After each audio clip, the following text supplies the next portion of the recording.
اللهم محمد في جميع أفعاله ومحمد اللهم صل عليه مع صحبه وآله.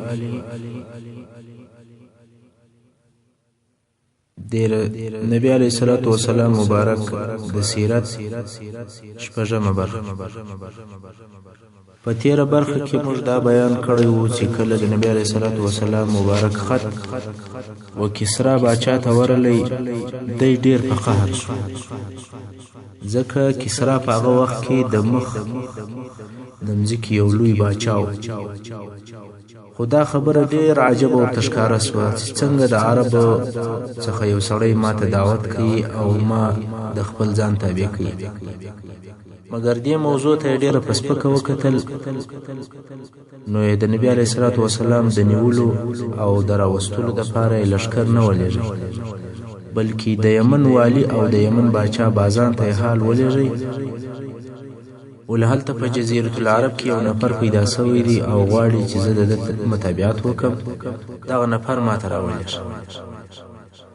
بازان هم د جزیرة العرب خلک ډیر ضعیفه وولل، فقط یو دوه نفره یې مدینې شریف ته ورولېږه.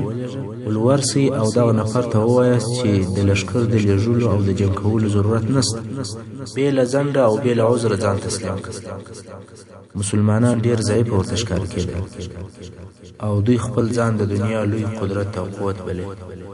دغه دوه نفره مدینې شریف ته ورسېدل، رسول الله صلی الله علیه وسلم ته ورغلل او ورته ویل زموږ سره بازان ته ولاړ سه او هغه دې بیا کسرا باچا ته لیږي، ځکه کسرا ته غوښتی. رسول صلی الله علیه وسلم مبارک ورته وفرمیل تاسې نن شپه استراحت وکړئ او ستاسې جواب به سبا درکړم.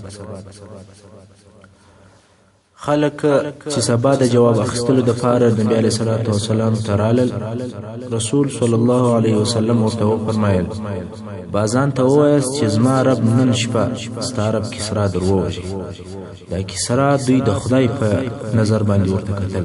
کسرا یې دا دومره قدر کوي او د کسرا یې دونې عزت کوي لکه خدای، بلکې خدای هم بلی. نو نبی علیه السلام ویل نن زما خدای الله جل جلاله ستا خدای چې کسرا دی هغه یې در مړ کړي. نفر وویل ولکه کسرا نن شپه وژل سوی وي نو دا خبر تا ته چا راوړ؟ د پارس څخه تر مدینې شریفه پورې تقریبا د یوې میاشتې لار ده چې خبر په یوه میاشت کې را رسېږي، نو ته څنګه دی ژر خبر شو؟ رسول صلی الله علیه وسلم مبارک ورته وویل ول د الله جل جلاله د طرفه څخه ماته وحی راغلی. نفر وویل ول موږ ته ستا دغه جواب دی؟ رسول صلی الله علیه وسلم مبارک ورته وویل هو، ولاړ سئ او بازان ته دا حال ووایاست. دوی هم رهي سول تر څو چې یمن ته ورسېدل او بازان ته دا بیان وکړي چې موږ ورته ویل چې ځان تسلیم کړه، ده وویل چې کسرا ووژل. تر دغه وخته پورې د کسرا د وژلو خبر د پارس څخه یمن ته نه و رارسېدلی. بازان پوښتنه وکړه چې دا کومه شپه وه چې ده دا درته وویل چې کسرا ووژل. هغه شپه چې دوی ور وښوله چې پلانکۍ شپه وه، نو بازان وویل ول انتظار وکړه. پس له 14 ورځو یمن ته خبر را ورسېدی چې کسرا په پلانکۍ شپه باندې د خپل زوی د طرفه ووژل شو. نو دغه شپه چې دوی حساب وکړي دا عیناً هغه شپه وه چې رسول صلی الله علیه وسلم دوی ته ویلي ول چې نن شپه کسرا ووژل شو. نو بازان وویل چې قسم په الله دغه معلومات بې له نبي څخه بل چاته نه کېږي. بازان ایمان راوړی او مسلمان شو. نور پارسیان چې په یمن کې موجود ول هغه ټول د بازان د مسلمانېدو په سبب د بازان سره مسلمان شو. او بازان وویل تر دې وروسته موږ د مدینې شریفې د حکم تابع یو نه د پارس. نو تر دغه وروسته یمن او د هغه حکومت د رسول صلی الله علیه وسلم او د مسلمانانو د حکم تابع و. د بازان الپارسی رضی الله تعالی عنه په مسلمانېدو سره اسلام یمن ته داخل شو او رسول صلی الله علیه وسلم هم دغه بازان د وفات تر وخته پورې پر یمن حاکم پرېښود. کله چې بازان وفات شو بیا د زوی شهر د یمن باچا شو او رسول صلی الله علیه وسلم هم پر د حکومت باندې دغه شهر پرېښود، تر څو چې اسود عنسی په نامه باندې یو سړی په یمن کې پیدا شو او د نبوت دعوه وکول. بیا د بازان زوی شهر ووژه او د یمن حکومت یې ونیو. دغه واقعه د رسول صلی الله علیه وسلم د حیات او د ژوند په اخر وختو کې پیښ شو چې وروسته به په تفصیل سره درته بیان او د رسول صلی الله علیه وسلم عادت دا و چې کم باچهان چې په اسلام مشرف کېدل هغه پر خپل حکومت پرې شول نو دا هغه معلومات وو چې یمن څنګه د پارس په حکم کې داخل شو او بیا څنګه د پارس د حکم څخه ووت او په اسلام کې داخل شو اوس به یو بل قصه درته بیان سي چې دا قصه هم د سرور کائنات محمد رسول الله صلی الله علیه وسلم د ژوند پورې تعلق لري او دا قصه د قصي ابن کلاب قصه ده چې دا قصي ابن کلاب د رسول صلی الله علیه وسلم څلورم نیکري د مکه مکرمه څخه د خزاعه د قبيله استل تاسو ته به هغه د مخه بیان اوسو او هغه به یاد وي چې د جرهم قبيله څنګه د یمن څخه مکه مکرمه ته راغله او اسماعیل علیه السلام چې د ابراهیم علیه السلام زوی د دې قبيله څخه شزه وغوښتل او اوس دغه موجود عربي مستعرب د اسماعیل علیه السلام او د جرهم المسیان دي او د مکه مکرمه امریت او اداره د دوی په لاس کې او بیا د خزاعه قبيله د جرهم پر قبيله او د اسماعیل علیه السلام پر مسیانو حمله وکول چې په جنگ او په زور د مکه مکرمه حکم دین واغست که هم د اسماعیل علیه السلام المسیان دالت په مکه مکرمه کې اوسېدل خو قدرت او د شی اختیار نه درلودي بلکې حکم او امریت ټول د خزاعه د قبيله او دا بیان مهم درته وکي چې د خزاعه د قبيله مشر عامر ابن لحي څنګه د دوی دین ته تغیر ورکړ او شرک په داخل کړ دغه د خزاعه قبيله تقریبا 1500 کال پر مکه مکرمه حاکمیت درلودي خو په دغه موده کې د اسماعیل علیه السلام د اولادې بیا هم زړه غوښتي چې خپل قدرت خپل لاس ته راوړي ځکه چې مکه مکرمه اصلا د دوی تر حکم لاندې و مګر دا کار په وسه نو ځکه دوی جنگي قدرت نه درلودي ترڅو چې د اسماعیل علیه السلام په اولاد کې او په قریش کې د قصي ابن کلاب په نامه سره یو نفر پیدا شو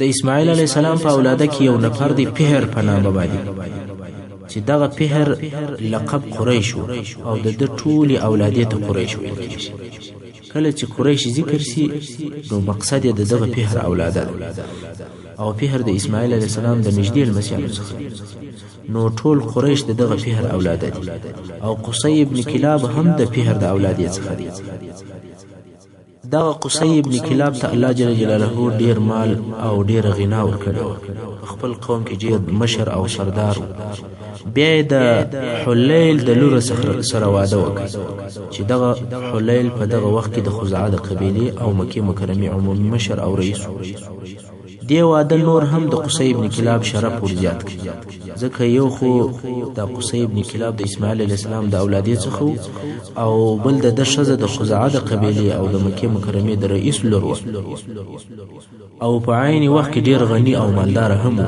خپل قوم کې مشر او د عزت خاوند کله چې دغه قصي اولادونه زیات سول نسل ډیر شو نور هم عزت او دبدبه زیات شو نو دا فکر ورسره پیدا شو چې د خپل پلرو ملک او حکم بیرته لاس ته راوړي په دغه وخت کې د خسر حلیل نومېدی او د خزاعه د قبيله رئیس مړ شو قصي ابن کلاب اعلان وکړ چې دای به د دې بعد د مکه مکرمه مشر او سردار د دې کار د پاره د خپل ورونو د اکازامونو او خپل قوم څخه مرسته وغوښتل هغه هم مرسته وکړه او خلک د مرستې او کومک کولو لپاره راټول شو اوس نو په مکه مکرمه کې د جنگ لپاره دوه لښکر جوړ شول یو د قریشو د قصي ابن کلاب لښکر دی او بل د خزاعه د قبيله لښکر جنگ پر شرف او د مکه مکرمه پر حکم کله چې جنگ شروع شو د دواړو طرفو سره ډیر کسان ووژل شول خلکو چې دا قتل او وژنه ولیدل نو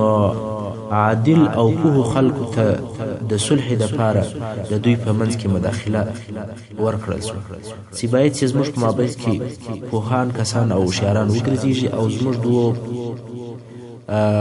قومو په مابین کې او قبيلو په مابین کې د جنگ اور مړ کی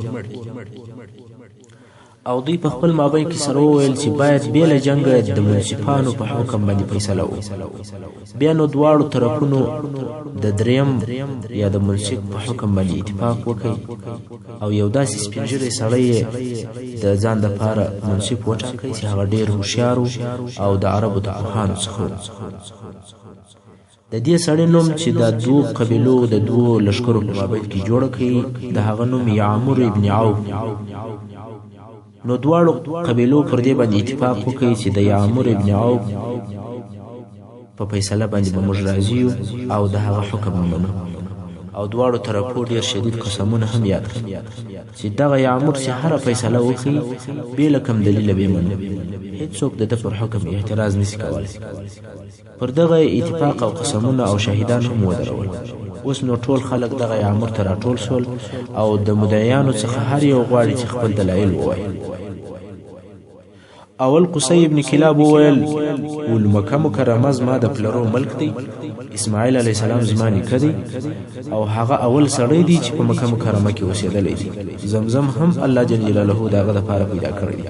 کعبه شریفه هم هغه جوړه کړې ده. د خزاعه قبیلې دا ملک په زور لاندې کړی دی.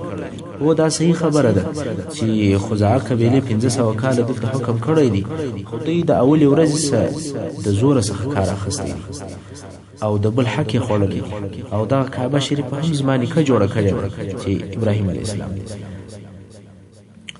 او بیا د قصي ابن کلاب وویل چې اوس نو د خزاعه خپل دلیل ووایي، مګر د خزاعه د قبیلې سره د یادولو وړ دلیل نه و، ځکه رښتیا هم دوی ټول شیان په زور او په غصب سره ونیول. اوس یعمر حکم او فیصله کوي، ټول خلک د حکم د اورېدلو په انتظار دي او چپه خوله دي. یعمر وویل چې د مکې مکرمې ټول شان د قصي ابن کلاب چې هغه شان دا و: رفاده، سقایه، سیدانه، حجابه او کسوه او ندوه دي. هر امر او د هرې واقعي فیصله به په قصي ابن کلاب پورې تعلق لري او خزاعه لره په مکه مکرمه کې هیڅ اختیار او تصرف نشته. په دې فیصله سره ټول شان د خزاعه د لاسه څخه ووتل او هر څه د قصي ابن کلاب په تصرف کې شول. د ټولو عربو ټول شرف د ده لاسته ورغلی. اوس نو قصي ابن کلاب بې له اختلافه د مکې مکرمې عمومي مشر شو او خزاعه هم د مکې مکرمې ټول تصرفات ده ته تسلیم کړل، ځکه وعده یې کړې وه او قسمونه یې یاد کړي. قصي ابن کلاب چې ډېر سخي سړی و، د حاجانو ټول مصرف یې د خپله ماله څخه کوی. د حاجانو دپاره یې اوبه او خواړه خاص د برابرول. په دغه سخا سره د ده نور قدر هم زیات شو او د خلکو په زړو کې محبت زیات شو. قصي ابن کلاب کعبې شریف ته نږدې د قریشو د ټولنو او د مشورو دپاره یو ډېره لو خونه او یا سالون جوړ کړ چې نوم یې دارالندوه دی. نو دا دارالندوه یو تعمیر و چې په هغه کې د قوم اجتماعي مجلسونه او مشورې کېدې. دغه دارالندوه داسې ځای و چې د اهل مکې ټولې فیصلې په دغه ځای کې کېدې. د قریشو په منځ کې هیڅ عهد او اتفاق بې له دغه دارالندوې بل ځای نه کېده. حتی د نورو قبایلو سره هم هر قسم وعدې او فیصلې، قراردادونه او عهدونه په دغه دارالندوه کې کېدل. هیڅ مشوره د جنگ او د صلح فیصله بل ځای نه کېده بې له دغه ځای څخه. دا کار نور هم مخ ته ولاړی حتی تر داسې وخته پورې چې په مکه مکرمه کې هیڅ چا بل ځای واده هم نه کوئ، مګر په خاص په دارالندوه کې به د واده مېلمستیا برابروله چې دې دارالندوه ته دار قصي ابن کلاب هم ویل کېدی. دا هغه دارالندوه دی چې بیا په آخر کې د رسول صلی الله علیه وسلم د هجرت په ورځو کې قریش راټول شول او د قریشو مشرانو په دغه ځای کې د رسول صلی الله علیه وسلم د وژلو فیصله هم دلته وکړه. او دا هغه کور دی چې دلته د مسلمانانو په مقابل کې د جنگ فیصلې کېدې. مقصد دا چې د عربو او د قریشو ټول حکم او شرف په دارالندوه کې و. ټولې فیصلې په دغه ځای کې کېدې او د دغه کور مؤسس او بانی قصي ابن کلاب چې دغه قصي ابن کلاب د رسول صلی الله علیه وسلم څلورم نیکه. کله چې قصي ابن کلاب سپین ږیری شو او ضعیف شو او ورمعلومه شوه چې اوس مې مرګ را نږدې دی، نو یې په خپلو اولادو کې وکتل چې ټول په مکه مکرمه کې د خپلو اخلاقو او پوهې په سبب ډېر د قدر او د عزت او د شرف خاوندان دي. بیله یو زوی سره ده چې د هغه زوی نوم عبدالدار و. دا ډېر دی خپ چوپ سړی و، یعنی نه د په چا کې چورت وای او نه بل چا په د چورت وای. نو قصي ابن کلاب د ځان سره فکر وکړي چې نور ټول اولادونه مې په خپل د عزت خاوندان دي، یو عبدالدار چې تر ټولو مشر هم دی په خلکو کې عزت نه لري. نو راسه د مکې مکرمې مشرتوب دته ورکړه چې دی هم په دغه مشرتوب د عزت خاوند شي. قصي ابن کلاب وصیت وکړي چې تر ما وروسته د مکې مکرمې ټول مشرتوب د عبدالدار دی. نو کله چې قصي ابن کلاب مړ شو، زامنو یې هم ټول منصبونه عبدالدار ته پرېښول. مګر کله چې بیا عبدالدار مړ شو، بیا نو د قصي ابن کلاب په زامنو کې د مشرتابه وظیفې په خپل منځ کې سره تقسیم شوې. د عبدالدار اولادیت ته سیدانه او حجابه ورپرېښول، د عبدمناف او د دو اولادیت ته چې بني هاشم دي سقایه ورپرېښول، او دا رقم د قریشو هر قبیلې او هر پښې ته جلا جلا وظیفه ورکړل شوه. د قصي ابن کلاب یو زوی عبدمناف نومېدی چې دغه عبدمناف بیا هاشم او مطلب او نور زامنو. د هاشم د اولادیت دې څخه یو هم شیبه دی. دا د شیبه پلار چې هاشم و، تر مکې مکرمې د باندې د نورو عربو څخه یو ښځه وغوښتل چې هغه عرب د بني عدي ابن نجار په نامه باندې یادېدل. نو د دې قبیلې څخه یو داسې ښځه وغوښتله چې د شرف او د عزت خاونده وه. څرنګه چې دې ښځې په خپل قوم کې ډېر لوړ مقام او عزت درلودی، نو دا هلته په خپل قوم کې چې دا په مدینه شریفه کې وله اوسېدل، او هاشم به هلته ورتلی.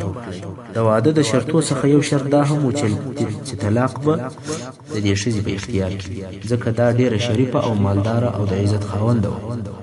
د دغه ښځې سره د هاشم ابن عبدالمناف زوی پیدا شو، او د دغه زوی نوم یې شیبه کښېښود. څه موده وروسته هاشم مړ شو چې د دې شیبه پلار، او شیبه د خپلې مور سره تر مکې مکرمې د باندې اوسېده. کله چې د هاشم زوی شیبه د بلوغ سن ته ورسېدی او د بلوغ وخت ته ورسېدی، نو د دې شیبه اکا چې مطلب نومېدی او د هاشم ورور د شیبه مور ته ورغلی او ورته ویل چې زه هلک را سره بیایم. هغې ورته وویل څنګه یې بیایې؟ دا خو زما زوی دی د شیبه، دی باید چې زما سره د لې پاتې. مطلب وویل چې زوی دی اوس غټ دی او د سړیانو په درجه کې دی، او دی په خپل قوم کې د سردارانو او د اشرافو په درجه کې دی. د قصي ابن کلاب د زامنو څخه دی.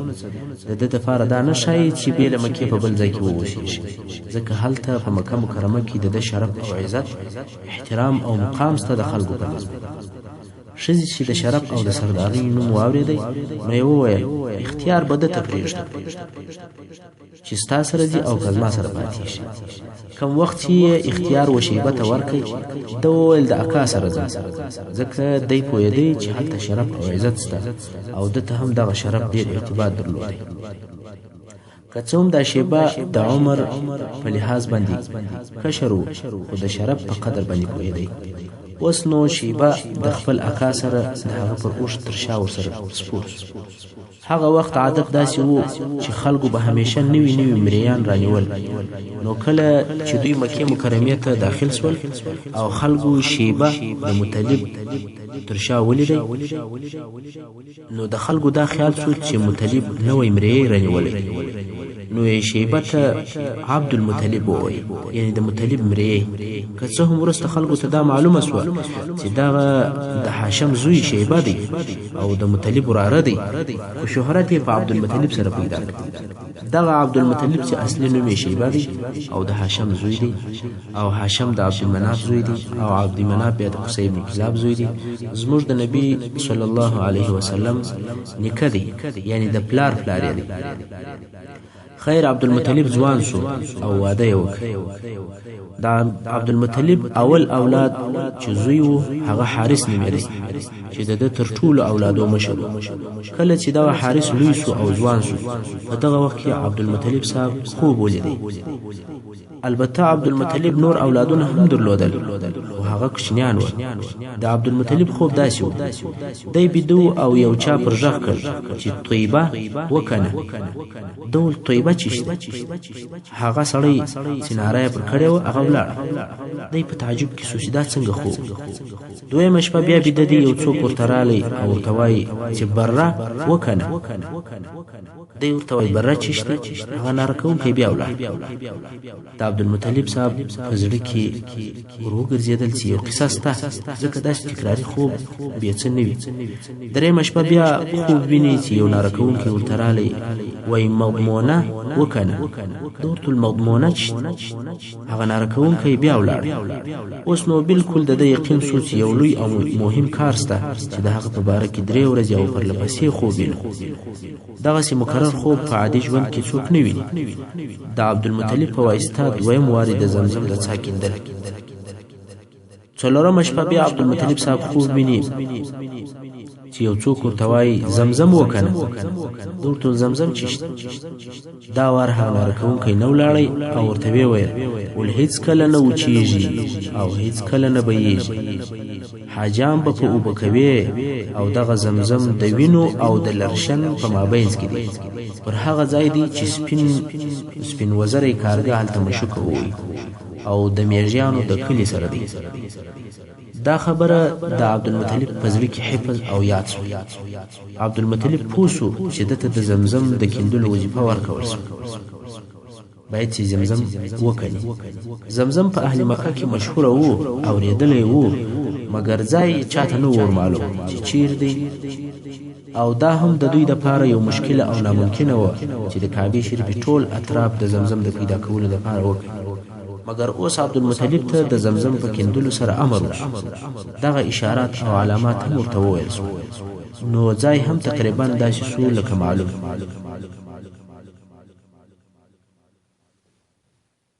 خو دلته عبدالمطلب صاحب ته یو بل تکلیف پیښ شو. هغه دا چې قریشو هېڅ کله وده ته اجازه نه ورکوله چې د کعبې شریفې په شاوخوا کې کیندل وکړي. او دی هم بې له دغه یوه زویه څه چې ځوان دی بل مدافع او مرسته کوونکی نه لري. خو بیا هم چې کله سهار شو نو دی او د ده زوی حارث دواړه له کور څخه راووتل او د کعبې شریفې ته راله چې زمزم پیدا کړي او بیا یې وکړي. اوس په هغه علامو پسې ګرځي چې ده په خوب کې لیدلي. اوله علامه خو دا وه چې د وینو او د لرې په مابینځ کې وي. دویم علامه دا وه چې پر هغه ځای به وي چې سپین وزری کارګه هلته مشوکه و. دریم علامه دا وه چې د میږیتون او د میږیانو د کلي سره دی د کعبې شریفې پر شاوخوا ګرځي. په دغه علامو پسې ګرځي مګر علامې هېڅ نسته. دی پر دغه حال و چې څو نفره رالل. اوس غواړي چې یو غوا د هغه بت سره حلاله کړي چې ایساف نومېدی. دا بیان خو مو مخکې درته وکړئ چې ایساف او نایله څوک ول او څنګه بتان شول. نو دغه نفرو هغه غوا د ایساف سره حلاله کړل. خو غوا ویني د غوا ویني د ایساف سره توس وي مګر دغه غوا سمه نه وه حلاله سوې. د دې ځایه څه ولاړه سوه او وغورځېد. ویني جنبهیږي او غوا زغلي. خلک هم پسې زغلي. څو بل ځای غوځاره سو. نفر هلته پسې ور ورسېدل. د غوا پاته کار یې هلته ور وکړئ او لرې او کلمې یې هلته زنده وکړي. اوس نو عبدالمطلب ته اوله علامه ور معلومه سوه چې دا یې ویني او هغه یې لری یا لرشن. نو د دغه دوو ځایو په مابینځ کې د زمزم څاه دی. خو بیا هم دغه منطقه ډېره لو او پراخه منطقه وه. ده نه سوای کولی چې دغه ټوله منطقه وکړي. نو په دغه ځای کې ګرځېدی چې بله پلا د هغه میږیانو پر شور باندې پېښ شو. خو دا هم هغه دویمه علامه وه مګر دغه د میږیانو ښار هم ډېر لو منطقه نیولې وه او د عبدالمطلب دپاره دا سخته وله چې دغه ټوله منطقه وکړي. په فکر کې دی چې څه وکړي. په دې وخت کې یو کارګر رالی او یا ټپوس رالی چې په وزورو کې یې سپینې بڼکې وې. کارګه عادتا تور وي، ټول تک تور وي، خو دته په خوب کې ویل سوي ول چې غراب اعصم. غراب اعصم په عربي کې هغه کارګه ته ویل کېږي چې په وزوري کې سپینې بڼه کې دغه کارګه نږدې و هغه میږیتون ته مځکه په مشوکه ووهله. عبدالمطلب صاحب پوه شو چې دا هغه د مقصد ځای دی او د هغه ځای په کیندلو یې شروع وکړه. خو په دې وخت کې قریش پر راټول شول او ورته ویلې ول دا څه کوې؟ د ایساب او نایلې په مابینځ کې مځکه کینې؟ موږ هېڅکله تا ته اجازه نه درکوو چې د کعبې شریف څخه نږدې ته مځکه وکړې. عبدالمطلب و خپل زوی حارث ته ورغږ کړ چې ته دوی راڅخه ګرځوه او په خپل عبدالمطلب صاحب په کیندلو باندې مشغول دي. قریش د یوه طرفه او حارث د بله طرفه سره اخته دي. قریش یې د کیندلو څخه منع کوي او حارث د دې مخه نیسي. عبدالمطلب صاحب خپل کار او په کیندلو باندې مشغول دي. دغه شخړه او کشمکش تر ډیره دوام درلودی څو عبدالمطلب صاحب پر هغه ډبرو پیښ شو چې عادتا د څا پر خوله ایښودل کېدې او په لوړ اواز یې نارې کړې الله اکبر. قریش پوه شو چې عبدالمطلب صاحب د خپل مقصد شی پیدا کړ. قریشو پوښتنه ځینې وکوله چې ته چیش کنې؟ ده وویل ول زمزم. عبدالمطلب صاحب نور هم د خپلو کیندلو ته دوام پسې ورکړ او حقیقتا یې هم د زمزم څا پیدا کړ. اوس نو قریش ورته وایي موږ دې په دغه څا کې شریکان یو. عبدالمطلب صاحب ورته وویل ول د چی شریکان یاست؟ تر اوسه پر موزه کیندلو ته نه پرېښول، اوس چې اوبه پیدا شوې تاسو مې شریکان یاست. واقعا هم په مکه مکرمه کې د اوبو ملکیت ډېر یو لوی شرف و. اوبه په مکه مکرمه کې تر اوسه پورې نه وې او دوی به خپلې اوبه د مکې مکرمې د باندې څخه راوړلې. اوس په خپله په مکه مکرمه کې د زمزم څا ورته پیدا شو. خو عبدالمطلب صاحب پر دې ټینګ و چې اوبه زما دي. نور قریش بیا وایي چې موږ حتما در سره شریکان یو. خو دا کشمکش دونه زیات شو چې تر څو تر جنګ سره ورسېدل. په آخر کې پر دې فیصله وشوه چې په یو دریم طرف باندې به موږ تاسې فیصله وکړو، دریم سړی به موږ فیصله وکړو. نو بیا یې سره وویل چې هغه دریم به څوک چې زموږ فیصله راکوي. نو بیا اتفاق پر دې وشو چې د بني سعد د قبیلې یو کاهن دی، هغه ته به ورځو، پر هغه به فیصله کوو. دغه کاهن په یثرب کې اوسېدی. نو دوی هلته روان شول. هلته چې ورورسېدل د بني سعد کاهن خیبر ته تللی. نو دوی د مدینې شریفې څخه چې یثرب دی بیرته د خیبر په طرف باندې رارهي شو.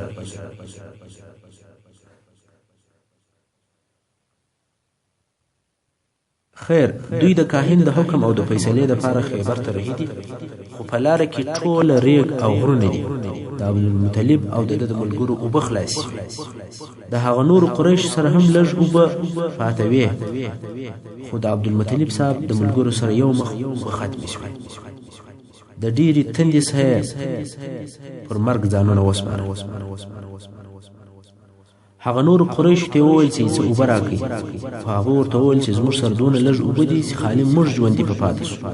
دونه اوبه نسته راسره چې موږ یې تاسې ته هم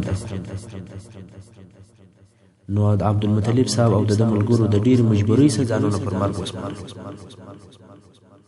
او سره ویې ویل چې وچې دښتې اوبه نه لرو او د مقصد ځای هم ډېر لرې دی، بې له مرګه بل شی نه دی. نو بیا سره وویل چې اوس څه کول پکار دي. نو بیا په دوی کې وویل چې باید چې د خپلو ځانو دپاره قبرونه جوړ کړو. مرګ خو حتما راځي، مګر دا چې ټول داسې پر دشت پراته یو او حیوانان مو خوري، تر دې دا ښه دی چې شخ کړل شو. قبرونه به جوړ کړو، هر یو چې د مخه مړ کېدی دا نور به ښخوي، فقط هغه اخري نفر چې په اخر کې مړ کېږي هغه به بې له ښخېدو پاتې شي. نو دا نور ورته وویل دا ښه فکر. نو یې د قبرو په کیندلو باندې شروع وکړو. د قریشو بله ډله هم ورته ګوري چې دوی قبرونه کوي او د مرګ انتظار کوي. خو بیا د عبدالمطلب صاحب زړه طاقت نه وکړي، دا نه د صحیح چې موږ ناست یو او د مرګ انتظار کوو. دا عجز دی او تسلیمېدل دی. تر څو چې ژوندي یو نو باید په اوبو پسې وګرځېږو. دوی بیا د اوبو د پیدا کېدلو دپاره ولاړ شول. په دغه وخت کې د عبدالمطلب صاحب اوښ مځکه په پښه ووهله او د مځکې څخه اوبه راووتې. دوی په تلوار پر راټول سول او اوبه یې وڅښلې. کله چې د دوی ضرورت پوره سو نو هغه نورو قریش ته ورغږ کړل ول راسئ اوبه وڅښئ. هغه هم رالل او اوبه یې وڅښلې او خپل لوښي یې ډک کړل.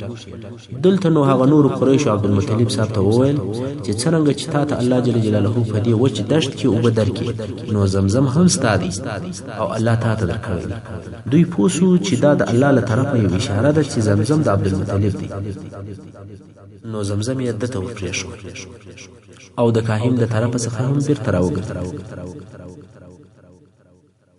نو چې په دغه فیصله سره بیرته سقایا چې د حاجانو اوبول دي او د زمزم د څا ملکیت دی بې له اختلاف د عبدالمطلب سو او د زمزم تصرف د عبدالمطلب او د هغه د اولادې سو.